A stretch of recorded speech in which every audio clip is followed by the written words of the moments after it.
All right, everyone. I got a great guest here for you today. His name's Jason. Jason has just got done running the Moab. I'm going to butcher it, like 500 miles race, whatever it is. Felt like But five. right. So Jason he's out of South Florida, loves the beach, loves fishing, but also loves obviously endurance running. But a little bit more about yourself, Jason.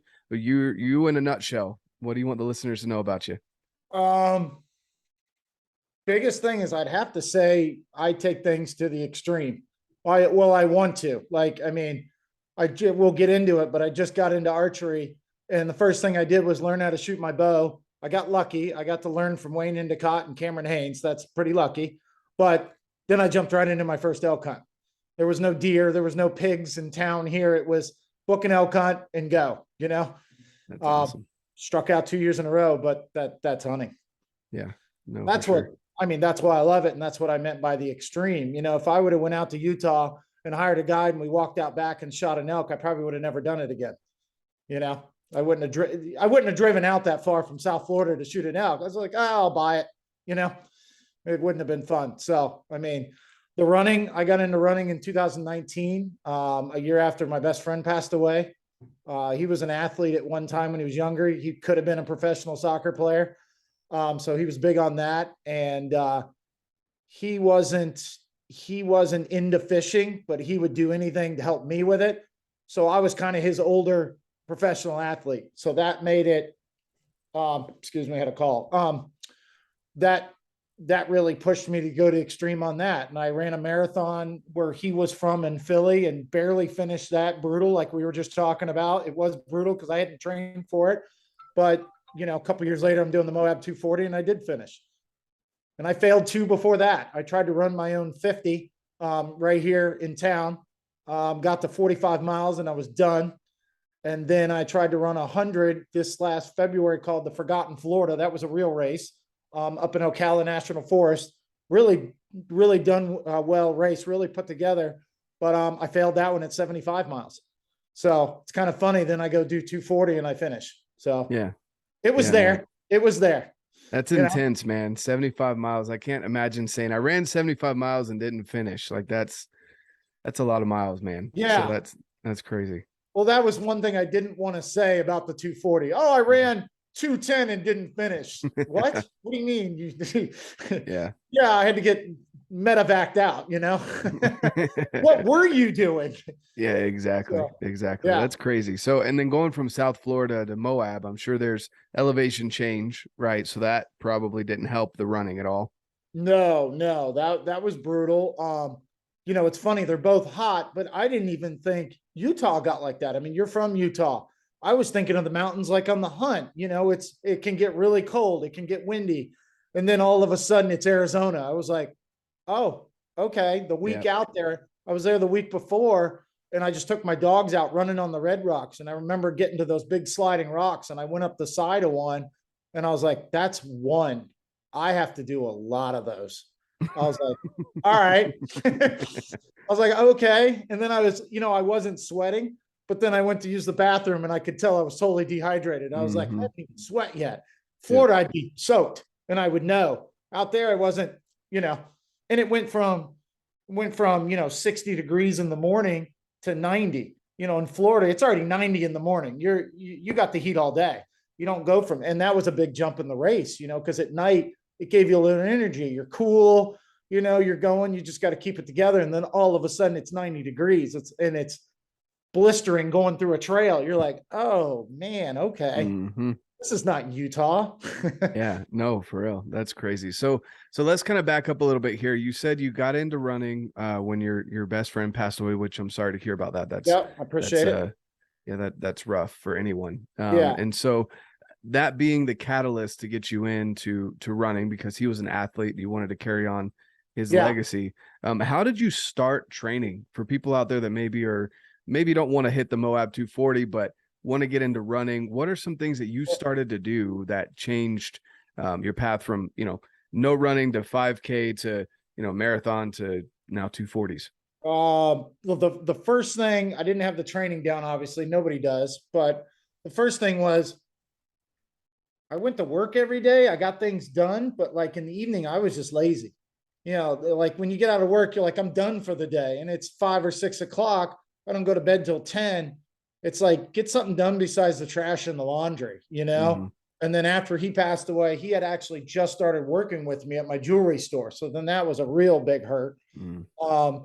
So it was like, you know, I just started to kind of, you know, go for a jog like you did, like you said, you go around the block, you run a 5K, you know. I started stretching a little more in the morning, and I started going to the gym in the evening, and switching things up. And then I knew I wanted to do the Philly marathon because that's where he was from. And he was one of those, he was a real Philadelphian, you know, like you couldn't tell him anything about his teams, nothing. It was, you know, it's Philly, that's it, you know. Yep. So I wanted to run that, and his family still lived there, and I really got along with them, and I still love them to this day. So I got lucky and had a buddy that ran a lot of marathons named Mark. He had been in the top 5 in Boston. He'd been, you know, he was a serious runner. So it was kind of I'd say, if I think back, I bet you I started running for that one about 4 or 5 months before. And he gave me like a little routine. And what it was, it was cool. He had me run like 2 miles every day as fast as I could, and then jog another 2. And then he just added on. So now run 3 as fast as you can and do 2 more. So I was at 5. So he basically wanted to build my air up and then make me do the endurance side. So I just kept adding, you know. And then obviously when you get a little farther into it, everybody's built a certain way that you're not going to be able to sprint that much. So I could get up to about 5 or 6 where I was really huffing and puffing, and then add another 5 or 6. And then I got a lung infection right before the marathon. I was like coughing up like this brown phlegm, and I'd never had that in my life. Mm. I was just coughing up brown phlegm in a September. So then that ruined me. So then in October, I still wanted to do it, and the marathon was in November. So he said, just go back to the 4 miles and just run those every day to try to build your wind back up, because you just wanted to finish. I wasn't, Mm-hmm. you know, I wasn't going to win or anything. Yeah. But I mean, let's face it, the guy that won did it in 2:15. Ooh. Yeah. Mm. Yeah. He was going for the record. I don't know if he got the record. I think it was like 2:06, but it's like, think about that. You did it in 2:15, and sorry, you didn't win. You're like, what? Yeah, seriously. Yeah.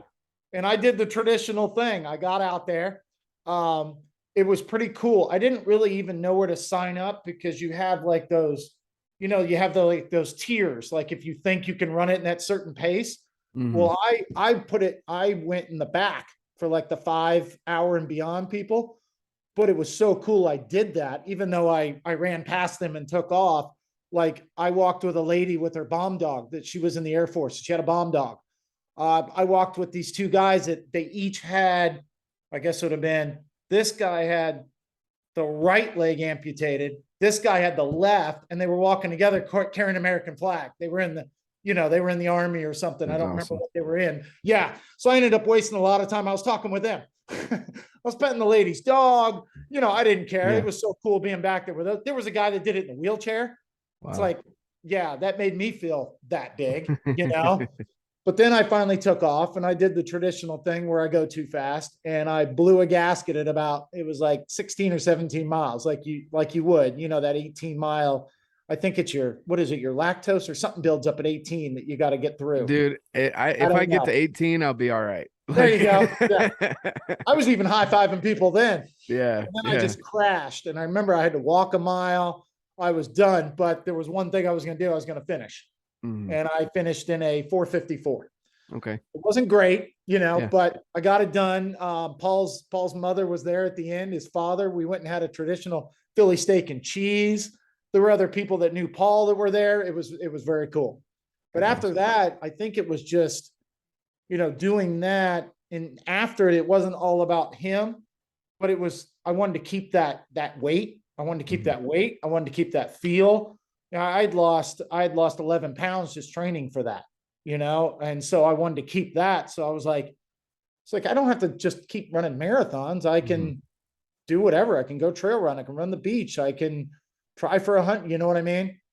And then the bow stuff started. Then it got real. That's awesome. Yeah. That's yeah. awesome. So that's pretty much where it came from.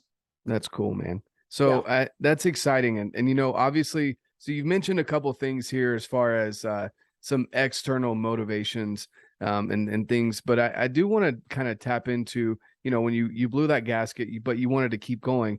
What was it that kept you going? And then on top of that, you didn't look at that and say, well, I've run my marathon, I'm good. You pushed it even further. And then, like you mentioned, you failed a couple times, and then you went even further. Like, you didn't stop. So what's the internal drive for you? Because there's obviously a lot of external motivators, but what's the internal that keeps you going when you're down, when there's no one there talking to you, your headphones died? Like, what keeps you going? 100% not finishing.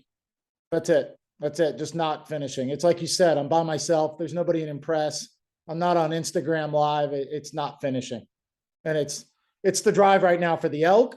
I mean, I won't quit after I get an elk. I may want to get something else because I only get a certain amount of opportunities where I live, but the bow's not going to quit. But right now it's the elk. Like, I go outside, I look for an elk in my backyard, like maybe want to walk out one day and I'll pop him and I'll feed all my friends. And that's the point and we'll get into it. That's the point to the elk thing. I want to share meat with people because I used to do that when I was a commercial fisherman. We used to have barbecues in Costa Rica, and it was the best feeling in the world to share a big tuna and have everybody else eat it while I'm sitting back having a cold beer. But yeah, to your question, it's not finishing. Gotcha.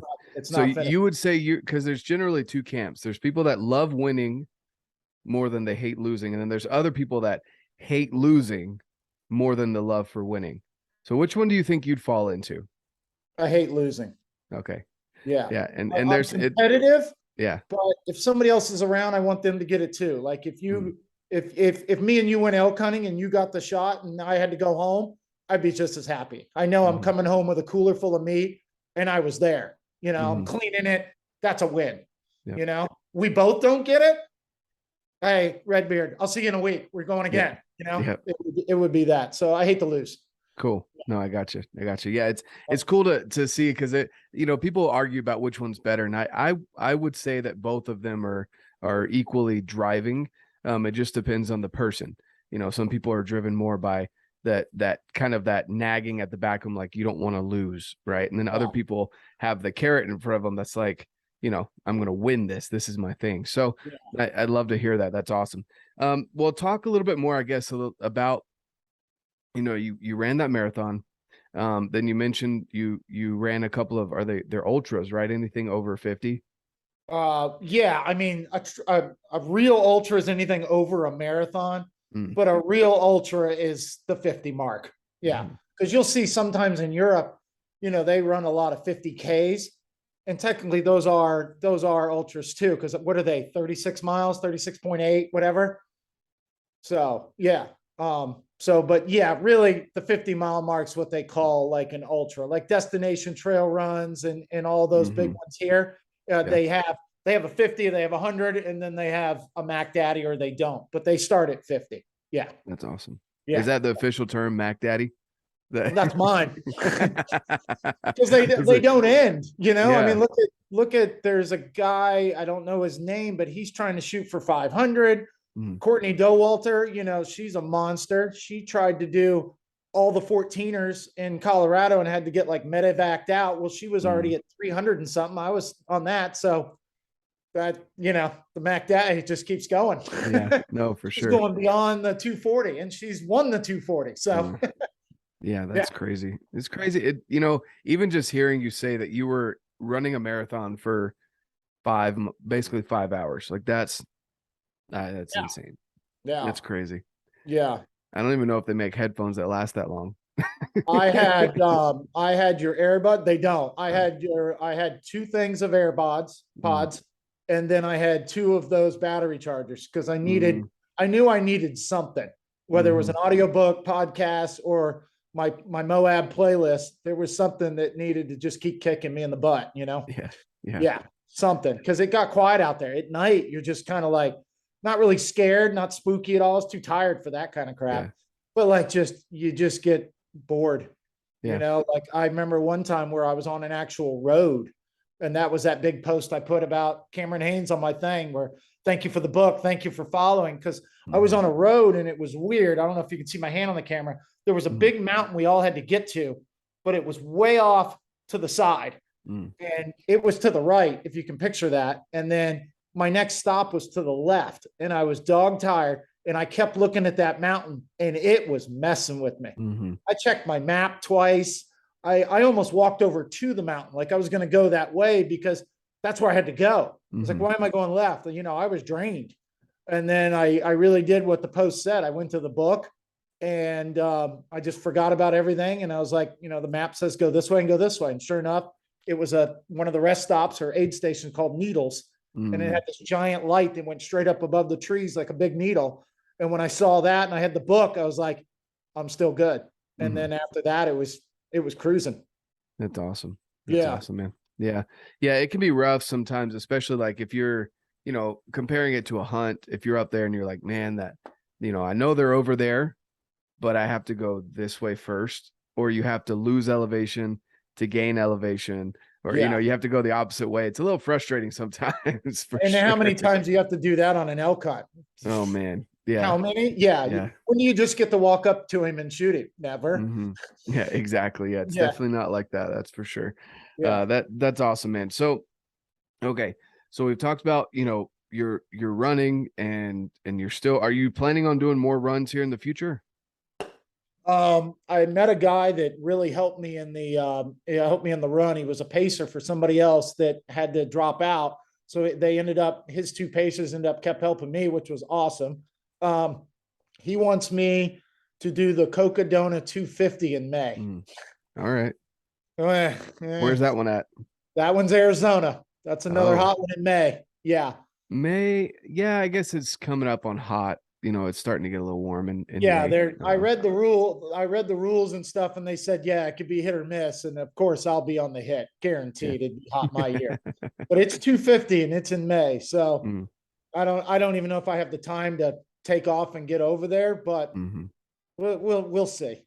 I keep getting Facebook messages. And all I say is Cocodona ? And it's like, it's 250. And I believe the elevation is 38,000 and Moab was 28,000. I'll be adding 10 more miles, which 10 more miles on that last one would have been just brutal. And 10,000 more feet of elevation. Yeah. So, but other than that, I don't have one. I think I would do one around elk season next year. I would love to do. I actually signed up. I don't know if I'm getting to Oregon next year and see all my buddies out there, but I signed up for the Bend, Oregon one this year in August, and I backed out. I didn't even show up because I had locked up and got pretty tight. And I know the main focus was the hunt coming up in 2 weeks and then the Moab. So I just didn't do it. But that's one of those things we just talked about. See, I signed up. So now it's like, do I fly out there next August and do it? You know, that's another consideration because my name, see, they keep a record. That's what sucks. And it shows Jason did not finish. He didn't even show up. And it says it next to your name. Yeah. I don't like stuff like that. Yeah. So I got a DNS. I think it's did not show. So that's even worse. Like I sat home and stretched, you know. So we'll see. So right now it's Cocodona and it's called the Bend, Oregon 100. Gotcha. Yeah. Cool. Would be rematches. And I love revenge. So I say good luck on that, man. I'll stick to my 5Ks, but you know, my internal motivation isn't about running. It's got other things in mind. That's for sure. I hear you. But that's cool. That's really cool to hear. And you know, just because you see again, and we kind of said this before we started recording. And again, sorry guys, I don't know if I mentioned this at the beginning of the recording, guys, but I'm coming over. I don't know. I got some nasal crap going on. The shift in temperature got me. So if I sound a little nasally, I apologize for that.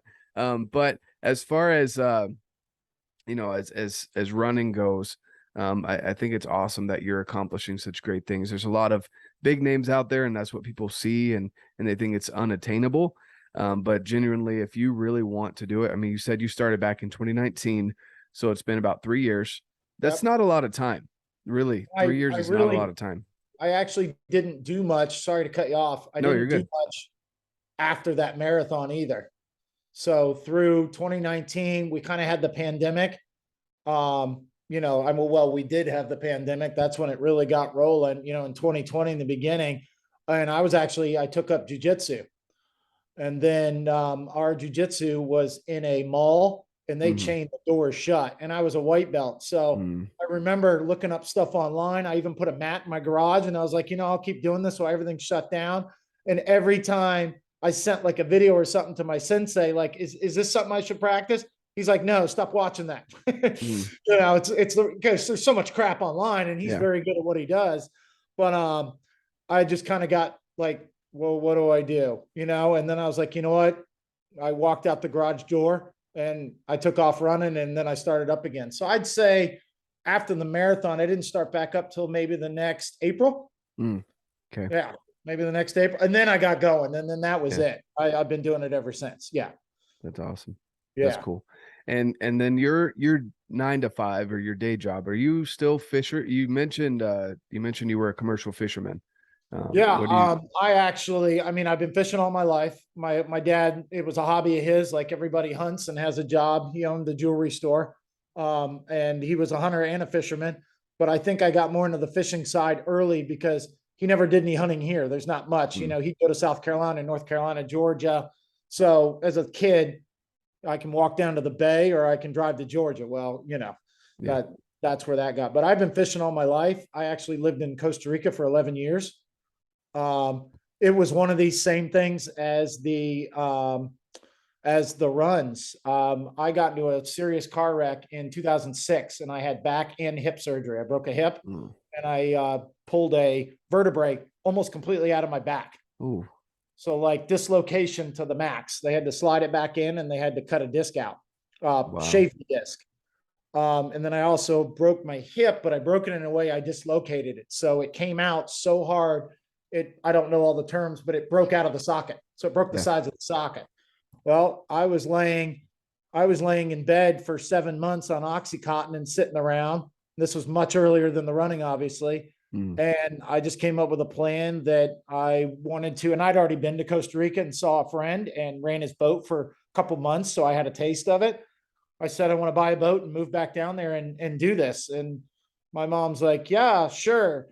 She came by to check on me one day. I had a giant erase board that I had somebody bring over. I had the Mm. whole business plan on the dry erase board and I'd already bought a boat through a wire transfer. There Yeah, you go. I was going. By 2008, I was gone in one Yeah. year. I bought an old Boca Grande tarpon boat and I turned it into a 24-foot marlin boat, which is kind of unheard of for the size in the Pacific compared to, your 50 Vikings and your 80s and stuff. Mm-hmm. And I moved down there and I was down there for 11 years. I have an inshore and offshore world record. I wrote magazines for 3 different continents, Panama, US, and Australia.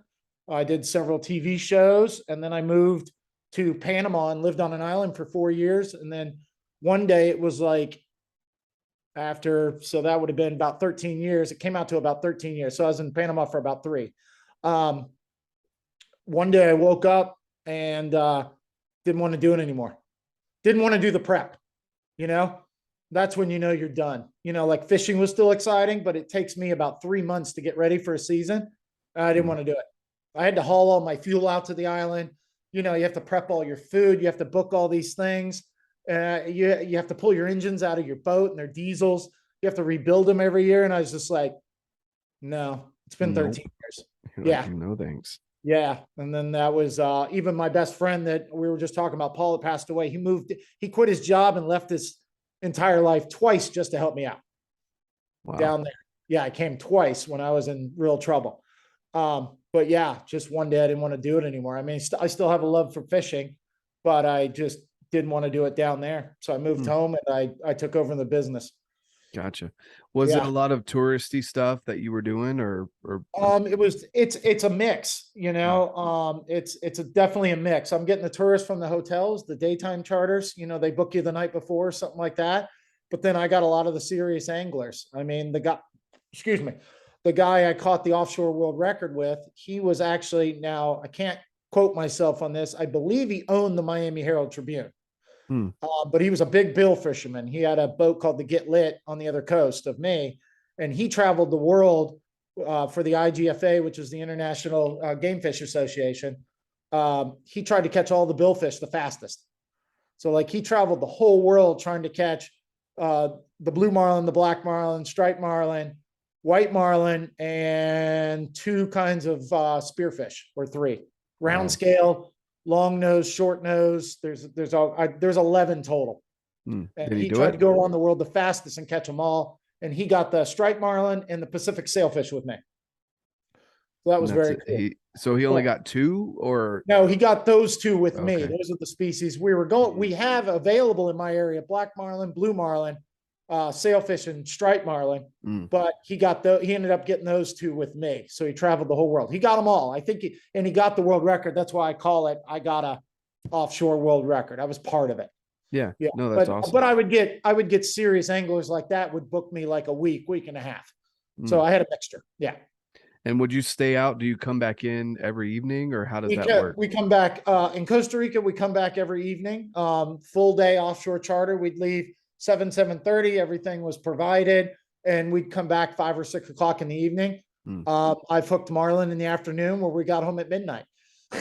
Yeah. They would stay down, and it's just like, I'm not going to give up. I love it just as much as the client. That's why I'm there, and they don't want to break the line. So, Yeah. what we got to do. And then in Panama, the guests actually came out to the island. Another guy named Eric had a little resort out there, and we all stayed there together. And I stayed on the boat right there at the beach. That's awesome. Yeah, it's very cool. So that is cool. Yeah. So I had an experience. I want to say it was 2 years ago. My wife got me for my birthday. She thought it'd be cool to send me paragliding with the go-karts, where you take off. You're sitting in front of the driver, basically. Yep. It's got a big fan behind him, and we're wearing our headsets. You're kind of sitting almost in like a hammock. Yeah. Where you kind of, it flows with it. It's not a solid seat. Yeah. Well, I get up there and I'm thinking it's cool. Like, it's not really my thing, but excuse me, my wife thought it'd be awesome. So, hey, okay, cool. She surprised me with it. I'll go up there and do it. And well, about 30 minutes into the ride, I just hit the cold sweats, and I was like, what's wrong with me? And then like, I start feeling nauseous, and I was like, what? And so like, I radio back to him like, hey, I don't want to puke on you. So like, where would be the best place to puke if I need to puke? Right. And he was like, what's going on? I said, I've never been motion sick in my entire life. This is probably what is going on. So he turned around, and, we were 30 minutes out. So it's another 30 minutes back. And, he went all the way back. Yeah. Without puking. But yeah, we it was a lot of deep breathing. Like, I was using my breathing techniques that I practice when I'm doing like yoga or whatever, meditation. But I made it back. I hit solid land, and I'd seriously, like, I walked like 5 paces away from the go-kart, and I just laid down. Like, the world was spinning. And I was like, what in the world? So I'm assuming that that's going to ruin me for deep sea fishing. Do you know much about that? Like, if you get motion sick on rides and stuff, does that affect you on the deep sea fishing stuff? It might. I would have to say that's all depends on the person. The best thing I've told people is you take a full like, if you can handle Dramamine, take a full one the night before, and then be very hydrated. Because number one thing, a lot of people, I mean, let's face it, they come down to Costa Rica, they're not hydrated. Yeah, they're drinking a lot, which I don't drink. Yeah. So, so that's part of, well, there you go. So I would tell you to take one the night before, and then take about a half in the morning with a big glass of water. And usually people can pretty much level out with that without being drowsy. And that's why I tell them to take the big one the night before. Get drowsy, go to bed. It's like taking a Benadryl, get a great night's sleep, and then take a little bit of one in the morning. And it almost like it brings out the one you took the night before in you, almost like it's saved up. Like it feels, it levels people out. And the other thing is just watch the horizon. Yeah. Level on it. It'll almost look like ground to you, and then you're fine. Yeah. Cool. That's usually what works. Cause I want to go out and try it. I've been invited on a couple trips, and I'll eventually get out there, but I just, like, we went to Legoland, was it 2 weeks ago now? And time flies. Anyway, for my son's 8-year-old birthday. Nice. And I couldn't even do the kiddie rides, dude. Like, I started feeling it. No Really? joke. Like, I refused to get on the teacups, because after I'd done a couple of the kid, like the mini roller coasters, on the turns is when I get it. And so, like, I had to like focus on my kid. And as long as I had a solid point to focus on, I was okay. But if I was looking up at all, man, like the world starts swirling. I'm like, man, I got broke when I was 28. What the heck, Yeah. man? And see, I don't do great on rides either. So, but I've never had a problem on the ocean. So it's just the person. You may hop on a boat and it's terrible out and you're the only one laughing and joking. Everybody else is sick, you know? Yeah. So yeah, I think that just tells me it's the person. Now, Mm. have you ever been a little woozy or anything way up in the mountains hunting? No.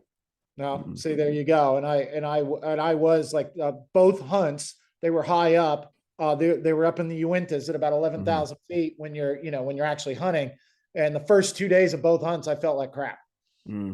Both days. Gotcha. And I was fine. I leveled out, but the first 2 days it was like, oh Yeah. man, what am I doing up here? Right. Then I was like, oh wait, I'm elk hunting. Suck it up.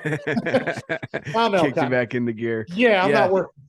Yeah. Yeah, I've never had, and even like I've never had car sickness before this. So anyway, I just figured I'd ask you because you've been out, I'm sure, with a lot of people. And I've had fishermen just destroy themselves out there, and they weren't drinking. It's just awful. You can tell their just energy wasn't there until they got a fish. And then once all that excitement died down, they're back to like, all right, I'm going to sit over here. You can already tell, you know? Yeah. That's awesome. It's the person. Definitely. What's your favorite fish? So first of all, I want to highlight this. This is something that I didn't realize until I've spoken with people that, you know, that go out and they charter boats and stuff and are big time anglers, that it can take hours to reel in a fish. Now, just thinking about hours, like that's an endurance game in and of itself. 100%. And yeah. So what's maybe the longest, I don't even know the terminology, man. You're going to laugh at me, but like the longest time reeling a fish in. Mine was definitely on a marlin that we ended up losing, unfortunately, at the very end. It was all day. We got him first thing in the morning, and it was the whole charter. We got him right when we got out to a spot. We ran into a bunch of bait. We hooked up. He dove down. My guess, he probably wasn't even hooked. He was probably hooked around the snout, which happens where the lure can go around the line and get around his nose. And so he felt no pain. So it was just tug of war. And when he's 600-700 pounds, yeah, forget it. And you're on 50-pound test. I mean, yeah, you can almost pick a person up with 50-pound tackle because it's big, but it's no match for him if he doesn't have any kind of pressure. And he could have been tail wrapped, and that's even worse. Yeah. Because then it's on his tail and he's got his whole body to fight you. We never got to see him except for the jump in the beginning, but it was, we broke him off in the evening and we hooked him at like 8 o'clock. So it was like a 12-hour day on one fish. And you didn't even get the fish, man. And he never gave up. He never gave up. It was still at 6 o'clock in the evening when he popped off, it was still full on spinning the boat and chasing him and doing everything we could. Yeah. Man. Anglers switching places and stuff like that. Yeah. Is that the whole family fought that one? So yeah, that's awesome. So and so it's not one person that fights the fish generally. I mean, you can't be there for 12 hours reeling in a fish. There's anglers that'll do it, like that guy that I said, his name's Kit Tooney. He's the one that traveled the world. He wasn't, I mean, he's not a professional angler, but if there was a professional angler, he would be one. And he would have never let anybody touch the rod. He'd have fought that fish all day if he had to. Yeah. Was he in shape or was he just determined? Determined, and it doesn't count as a catch if anybody else touches the rod in the real world record stuff, you know? Gotcha. Yeah. Gotcha. Yeah. So, dude, that's crazy. Yeah. So what would be your favorite fish to go after? Oh, the marlin. Yeah. Just the sport fish. Does it eat pretty well? It actually does. Okay. Yeah, it does. A lot of people don't keep them because they don't have the capacity to keep them. I mean, they can be 12 feet long. You need a crane to get them out of the back of the boat. Yeah. You know, I've had them die on me where we literally fillet them in the boat, and it takes the whole drive home to do it. You don't even have enough people to give it away to, you know? I mean, it's just, you don't want them to die. It's the way you can, you're not fishing for them, you're hunting for them. You know, you can go it's like, it really reminded me of elk hunting when you're going for a marlin, because you can go all day and you're getting one shot, if any. You know, a big marlin's coming up, he's hitting one of your baits, he's hitting one of your big lures, he's not coming back, and you're probably not seeing another one that day, especially where I was at. I mean, Costa Rica's real abundant with them, but they're very solo. They're a bull elk. Yeah, Yeah. a big marlin is a bull elk. You're gonna get him, and you miss. You're obviously not walking around the next mountain. Oh, there's another one. Let's do this. Yeah. No, it's the same thing. So that's probably why I like it. And then he can be 1,000 pounds. The way they hit, trying to release them, everything's chaos. That it's the whole thing. So definitely the marlin. Man, I can't imagine 1,000-pound fish.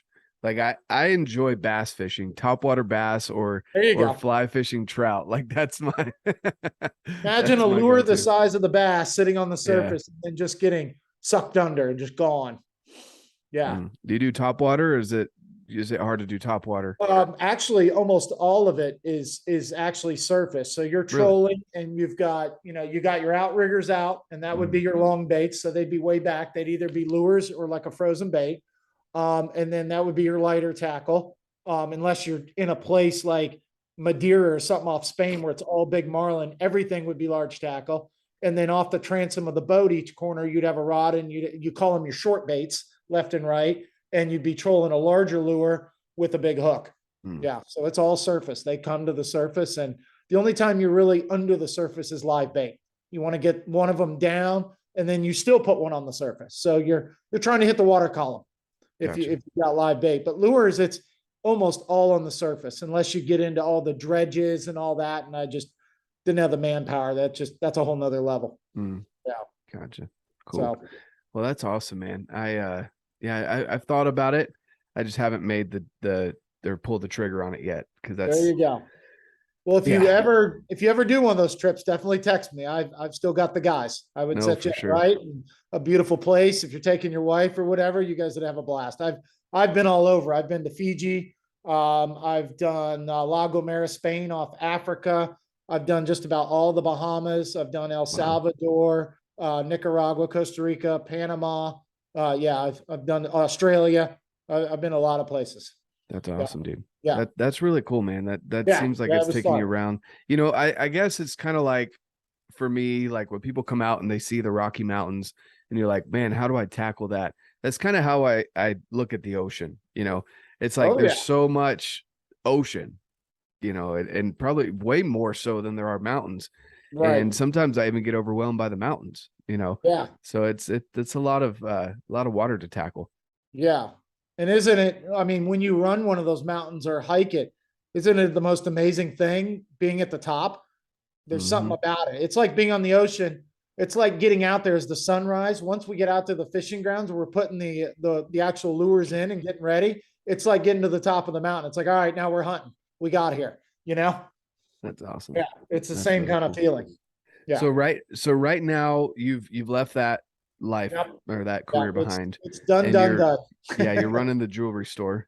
I am. And then what do you have as far as I guess, I mean, I was going to say hobbies, but you've kind of already explained those. You like to run, you like to hunt, and you like to fish. Do you do much hunting down in Florida?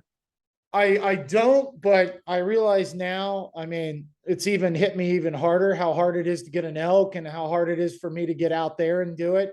I'm definitely going to look into some deer hunting this next year, maybe like Iowa or even Georgia. I'm going to do more. I know some people that own land out here that would love to get some hogs off it. And then I know some other guys that can cook hog amazing. So it's kind of like, let's put these guys together and let me be the hunter. And, so I'm going to do more. I haven't done any here except for with my dad as a kid. We've done deer hunting and pig hunting and turkey, but I mean, now it's almost solo the bow, and I just got to do more research. It's there, I mean, North Florida's got, every year they've gotten bigger and bigger deer. I see pictures. I'm like, that's Florida. They're like, oh yeah. They're starting coming over from Georgia. Yeah. Let me get an Alabama deer here in Florida. I'll take it, but I'm going to expand that from the elk. Cool. I should have started with elk, but I mean, it is what it is. And that's pretty cool that you were willing to jump in with 2 feet and your whole body pretty much into hunting there. And loved every minute of it. Yeah. But with pigs, I mean, I went down to Florida, or sorry, to Texas, and I got a couple pigs and brought them home. And honestly, like, I would say it's probably just easiest throw in a crock pot with your favorite sauce and shred it up and just throw it in tacos, throw it over rice, throw it, You can throw it over toast, mix it with eggs. Like there's so many things you can do with shredded Yeah. pork, you I know? didn't even think mixing it with eggs. That sounds Yeah. awesome. Oh yeah. Yeah. So they don't really have bacon, you know, because they're so lean. Yeah. But that's really all I did. I just, you know, crock pot the shoulders and the, you know, the back straps. So that's Sweet. really That's all. easy to make. Yeah, Yeah. exactly. Yep. Leave it in all Okay. day, come back Cool. home. Your house smells good. You got food. Yeah, it's Yep. good. But that's cool, man. Very cool. So Yeah, so I'm gonna get more into that. yeah, for sure. Yeah. So right now, I mean, what are maybe some of your goals over the next year, 6 months, as far as hunting's concerned, and then maybe even fishing? Like, have you kind of hit all your check marks with angling, or do you have some other stuff you're wanting to do? There's two things, and I don't want to sound like cocky or anything like that. There's two things in fishing I haven't done. I mean, I've done conservation talks. I've worked a charter desk where I book people and I'm not even fishing. I've done commercial. I've worked for private boats. I've worked for charter boats. I've ran my own boat. I started my own business. I've failed. I've succeeded. The only things I haven't done was, funny thing is, I've never had a charter business here in town. So I left to do that. So I'm about to sign the papers on a brand new tarpon boat, and you're more than welcome to come down. We got to get you down here to do it. That's Uh, awesome. yeah, I do that May and June. Tarpon come into the coast, and though think about 100-pound bass. Mm, That's what a tarpon is. Google okay. that after we're done and look that up. It's all Yeah. sight casting in crystal clear water. It's Mm, amazing. And I got a brand new bay boat coming that a buddy helped me out get started, and I'm going to do that. I started last year and I just took friends out to see if I really wanted to do it. And I had a blast with them. So I'm like, yeah, I'm in. And then a new thing that came up, I'm actually going to test the waters in the bass circuit. I'm going to see what I that's got with awesome. that. I've bass fished my whole life. My dad was a bass fisherman. Yeah, I'm going to give it a try. I'm going to, Lake Okeechobee's the biggest lake in Florida. That's only an hour and a half from me. And they Okay. have, I don't know how many tournaments down there. So it's going to be easy getting involved. It's obviously not easy to succeed. It's really Mhm. hard, but to get involved, I got to sign up for BASS and start signing up for the local stuff and see what I can do. And I'm already converting my little flats boat into a bass boat. That's So awesome. that's the hobby side. And then I'm turning the tarpon thing. It's a hobby. I love to do it. And I love to take people out, especially that haven't done it. That's a job. And it's only May and June. So it's, you get ready for it in April. I go at it hard May and June, and then I shut her down after. So it's not really going to affect life, and it's going to be fun. So those are the two new endeavors. And That's then, awesome. this guy trying to get me to do 250. We'll see. Yeah. I may just block him and be like, "Oh my gosh, hey, how you doing?" Right after it, how'd you do? I didn't have service for 6 months. Ghost him. Oh man. Yeah. That's funny. While we were Yeah, talking right here, I just swiped this message on my phone over here. I was like, "Nope." that's funny, man. Yeah. That's really funny. Yeah, I don't know, man. The whole running thing just doesn't appeal to me. I don't get it. But it's cool that it appeals to other people, Oh yeah. for Yep. sure. But you got your ways to get ready for your hunts and stuff, and it's Yeah. working. Even Mhm. if you yourself started to enjoy running, you might realize it doesn't work for you.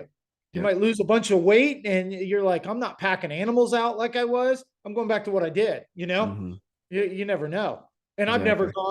I've never gone into the woods another way, So I don't know, but I enjoy it, and I enjoy it in both ends. I definitely love being in shape for elk season.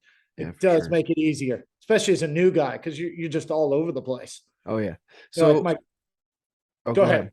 No, you're good. I was just going to say my guide would like turn around and I'm like 200 yards the other way because I see something and he's like, get back here.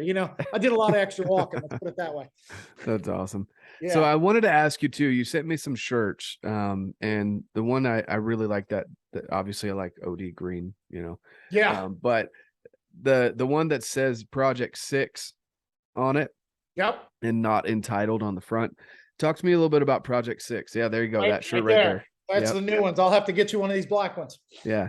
So tell me a little bit Uh, more about the the Project 6. What's that? project 6 is a buddy of mine's gym right here in town. It's a real small private gym. He's actually looking for more trainers. He's got like those, those, you'd probably know the better name for it. Those rogue setups where they have the bench, the clean. They have everything up there. He's worked for other gyms forever, and he finally opened his own gym, and it's called Project 6. His name's Clayton Waite. I mean, his last name's Waite. That's awesome. But he has a gym, and he kind of just we had a friend relationship, and then we had a working relationship with his gym, and he just one day just started training me. What we do now is we do 1 day a week together, and that's my heavy day. So Okay. I always, even though as a runner, I wanted to implement a heavy day. You know, it's kind of like, it's like if I didn't do it, it has to be done. You know what I mean? So I work out 7 days a week. So I see him on Wednesdays, and we really work on form because of the injuries and the running. And we try to, we go for a PR every Wednesday. So awesome. He's helped me out a lot with that. He's got me in multiple times when he's overbooked. He still gets me in. It doesn't matter what happens in his life. So when I made these shirts, they're actually my fishing shirts. I was like, it's kind of a shot out back. Yeah. Yeah. So that's the Project 6. That's his logo and his business. Yeah. So, I mean, does it have a significance, the 6, or, you know, I mean, is that, what's the I don't know that. I'd have to ask okay. him. I'll find that out. I've never, I don't know. I'm one of those weird people that I'm like, you know, there's got to be a reason, and sometimes there's not. Well, there is, like, and with him, there is a reason, 100%. Yeah. Well, it's like with people with tattoos. You know, I ask them, I'm like, hey, what's the Minnie Mouse you have? And usually it's a cool explanation. Sometimes I've had people they're like, I just thought it would be cool. I'm like, okay, that's great, that's awesome. Like, whatever, it doesn't matter to me. I will actually find that out, and I will do a post on Instagram for him and explain it. That's awesome. Yeah, that's pretty. I'm glad you asked that. I do like the not entitled. I did get a lot of looks on that, you know, because it's kind of one of those things that like people, you don't think about, and it kind of stands out. But it also kind of sends that message of like, you know, I work for what I've got, you know. Yeah, and that was the whole point for it. It goes with, I mean, I didn't have the idea of the not entitled when I was in Costa Rica, but you have to realize, like, just to get fuel, my boat was too big to get to the dock. So we had to fill 55-gallon drums and roll them down the road at 4 and 5, sometimes 1,000 pounds. We had to roll them down the street. And then we had to bring them upright. And then we siphoned the fuel with our mouths. I didn't have a fuel pump, you know? I lived in Panama, I lived in a boatyard, and my bed was, I pulled a bed out of an old boat, and I redid the cushions, and I lived on a bed for 3 years. So it's like, work for it, you know, and that's where it came from, because I wanted it. And it was like we were talking about before, before we turned this on, it was when the headphones are dead and you're out there by yourself. Why are you doing it? That's what I want. You know, I wanted to say, I didn't just catch a marlin. I traveled to another country with a boat that didn't belong in marlin fishing, and I did it. And now I have friends all over the world because of it. I can pretty much, except for the Orient, I could travel almost every continent and stay with a buddy. That's awesome. Yeah. And sleep on the couch. Yeah. That's really cool. Just because of that. Just because of that. There's no way.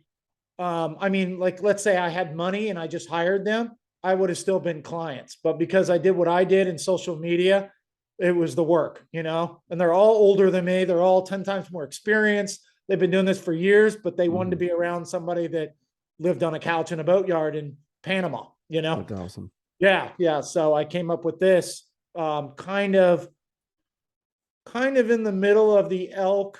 I wanted to start the tarpon up again. So, and people love it. Like, we got a place here called the Celery Field. It's the one hill we have, and there's people out there. If they see the shirt, a lot of times I give them the one off my, you know, they give the shirt off their back saying, like, where do I get one of those? And I had no sales platform. I was like, here you go, bro. I'm out.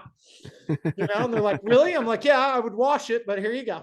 Yeah, that's awesome. You know, but I've noticed working people really like it. Like you said, you loved it. You know, you work hard with your family, and I can tell with your Instagram, with your kids and all that. And then your job. We have a grocery store here called Publix. It's our big chain of grocery stores. I walk in there, I get 5 or 6 compliments from the staff there a day. Yeah. You know, like the stock boy, you know, love your shirt, man. You can just tell people that are a construction worker that's waiting for a sandwich in the deli. He'll turn around and then he'll look again and be like, bro, that's sick. Yeah. You know, Yeah. and he's pointing at my chest. So it's really kicked off with that. So I got to get it going. And then I sold these shirts. I still do, but when I ran for Spike Canine Fund, that's who I ran for when I did the 240. I donated money for people that purchase shirts too. So it was kind of all intertwined. I'm trying to put it all together. So That's awesome. Well, cool. Yeah. Well, we can definitely leave that. I mean, you say you've got a website for them for people to go buy them? I do. I got to check the platform again. Yeah. Instagram, or I got the store on Instagram finally, but they keep changing the rules. There's all those updates, so I got to go do that again. But it's MrTriggerSportFishing.com. Cool. I've got them on there, and I think I just have the sales platform back to Instagram. So if you click on them, I got all the pictures up. You can get it. But the other way, DM me, and I'll make sure somebody gets one. But I've got all the payment platforms and all that too. Yeah, for sure. No, yeah. Well, and I was just going to say, we'll leave that link down below so people can go get them, because I really do like the shirt. It's good quality shirt. Yeah. It's got a good soft feel to it, but also durable at the same time. Like it, I like them. Yeah. Cool. Awesome. I appreciate that. Yeah, of course. All right, man. Well, is there anything that you wanted to leave with the listeners that maybe we didn't bring up, or anything that maybe you'd want to shout out, or even for yourself, something you want to leave? I would say everybody's got that little goal or big goal in the back of their head. I would say give it a try. Just do it. There's somebody out there, there's somebody that's working in a grocery store that wanted to be a lawyer. Go online and try online classes first, or better yet, go to your community college and do your basics again. Get that, you got a bow, you bought it 4 years ago and you haven't shot it yet. There's somewhere to shoot it. There's a bow range somewhere. Go out and shoot it and sign up for a hunt. Even if it's 5 years from now, put $100 a week away. Not everybody can afford a hunt. They're not the cheapest thing in the world, especially for an out-of-stater. Whatever it is, that running goal, like we were talking about before, go out and run the block, and then sign up for a 5K with a bunch of people. I couldn't believe how many savages I met in that 240. It was awesome. You wouldn't think they were out there. And then even at the end, the people that didn't run it, they like when I finished, they were telling me about ones that they are going to do. And it's like high five, and they can't wait to sign up for them, and they sat there all day and watched everybody come in. So they were trying to motivate themselves. I would just say, go for what it's ever in the back of your head. That's the biggest thing. That's awesome. That brings out the not entitled thing. Exactly. Yeah. And I just want to kind of touch on that as well, and I don't think I highlighted this, and people might have missed it, but just kind of going back to how you got in a wreck to the part where you literally broke your back and your hip, and you just ran a 240. The fact that you were out there wrangling fish, and you've been hunting in the mountains out here out west, and you're running marathons, excuse me, you're running the 240, and you're overcoming that injury. You didn't sit back and gain a ton of weight and just say, yeah, well, this is my life now. This sucks. You had a goal, you put it on a board, you made it physical, you spoke it, and then you made it happen. So, kudos to you, man. And I really appreciate your time. I really appreciate you being on. I'm going to leave the links down below, guys, for anyone that wants to check Jason out and his journey and what he's doing. Maybe go buy a shirt or two. They're awesome shirts, and support his deal. And then if you're down in Florida, and you want to go after tarpon or whatever, whenever I'm going to butcher the fish's names, but tarpon. If you want to go fishing, go. No, you actually said it right. Yeah. If you want to do any kind of fishing, go talk to Jason. He'll guide you in the right direction. So, but yeah, thanks, man. I really appreciate you being on, and I think we'll end it here. So, thanks so much. And as I always say, guys, get out, live your life, and love it.